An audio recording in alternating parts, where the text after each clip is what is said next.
Hi mga Kareels! Ito ang aming ulam for today! Tada! So, isa lang yung lutong ulam sa amin, yung gulay lang. Ayan ito yung aming mga kanin.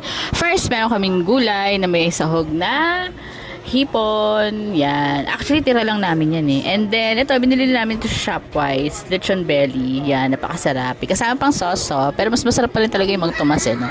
Pero, yun lang, okay na. Tapos, meron kaming hipon kanina, diba? So, ang inano namin is, tinorta namin siya. Nilagyan namin ng egg. And then, meron kaming sisig. Actually, halos lahat ng ulam namin, bili lang. Yung lechon belly at saka itong sisig. So, yun guys. Kung meron kayong suggestion, comment nyo lang below. Follow me, guys. Pwede na makatanggap na star.